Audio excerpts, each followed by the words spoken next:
My dear friends, welcome to the first episode of Hope for a Better Life. I'm Ethan McCardle. I'm the pastor of Sunrise Chapel in Tucson, Arizona, and I get to sit here over the next couple episodes and have a conversation with my dear friend David Roth, who's the pastor of Boulder New Church in Boulder, Colorado, and that's where we're sitting for this first set of conversations. So thanks for having me here, Dave. Oh, it's great to have you here, and we're excited to start on this journey together. We've had it on our hearts to start a podcast where we can talk about things that matter, hopefully that will help us to live better lives. And I think we're struggling in this world to find peace, to find meaning, and find connection. So we're hoping to do something meaningful that makes a difference. So thanks, Ethan. Yeah, absolutely. We were reflecting together on how we're wondering where to start with all of this, and what we felt led to do was start with creation. And you could think, well, why creation? And I guess there's a couple of thoughts that come up in my mind when I consider that. Maybe the most powerful one is it's where the word starts, as it sort of lays out the table of contents for our spiritual journey. But also, I just feel like we're in a really unrestful moment in time as a world. And I don't know about you, but I'm feeling a lot of that turmoil inside of myself right now, too. In our theology, which we're going to be spending more time unpacking over these next podcasts, which is New Church theology, we talk about the Bible as a divine metaphor with a deeper level of meaning for your own journey. So the creation story is an interesting place to start because it's been interpreted as the story of the literal creation of the world, and Swedenborg recasts it as 7 stages we go through in our own spiritual development, starting from a place of darkness or unrest and culminating in a state of spiritual rest. And he describes that as that's a time when the inner and the outer person are in alignment. That's when we're able to be at rest in ourselves. So when we started viewing it through that lens, that seemed like an awfully good place to start. Yeah.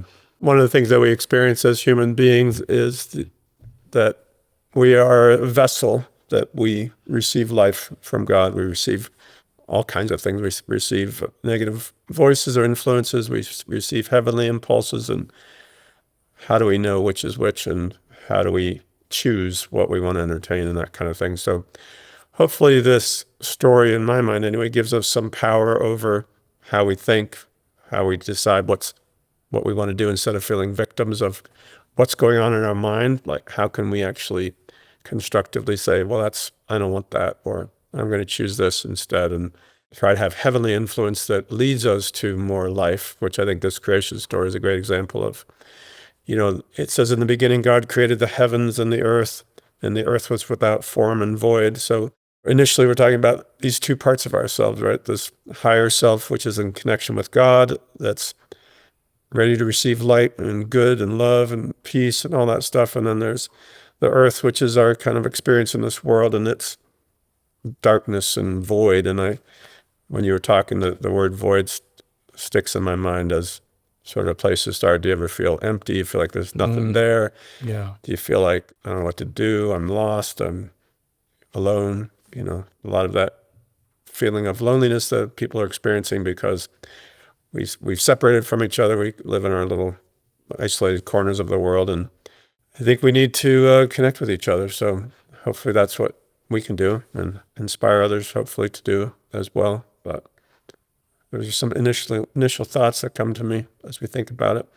Yeah, this progression from a state of darkness and disconnectedness to recognizing that we've never been alone.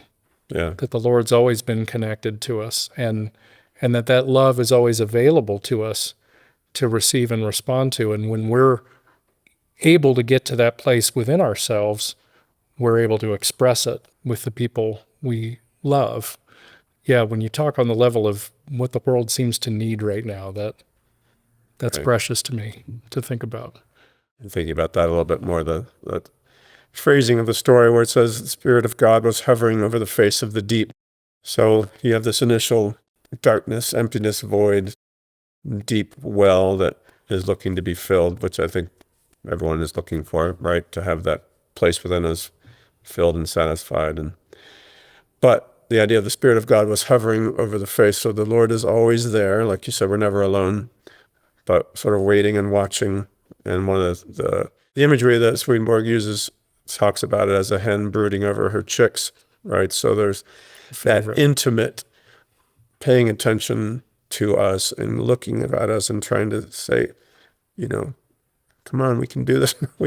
You're so much more precious than you realize. Right. Your life is so much more precious than you realize. Right.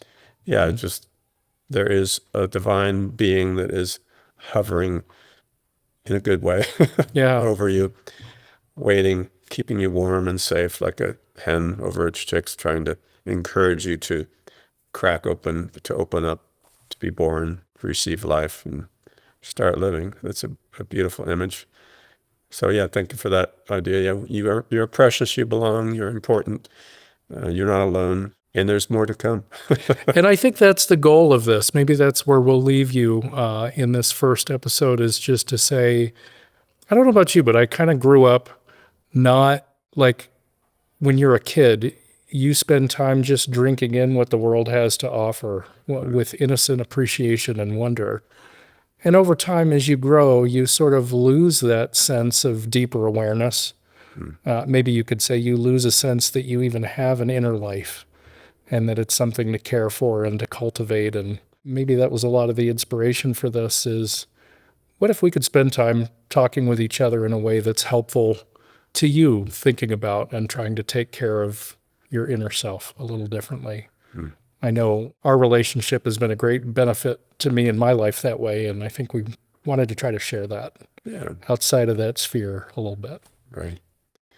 Yeah, and to tap on what you said there too about the inner and the outer self, and we get so caught up in the busyness and the chaos of the outer life, right? The external world, the things that are demanding our attention. Maybe it's our work, or it's our school, it's our family life, all the things that are with the finances and the chaos of the world and the news and politics and whatnot that are demanding that attention. So it's like the inner self is, where'd it go?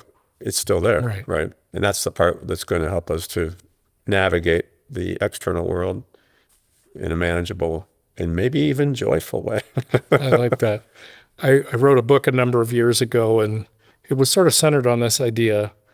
My favorite sentence was, we're not always in charge of the circumstance. In fact, often not.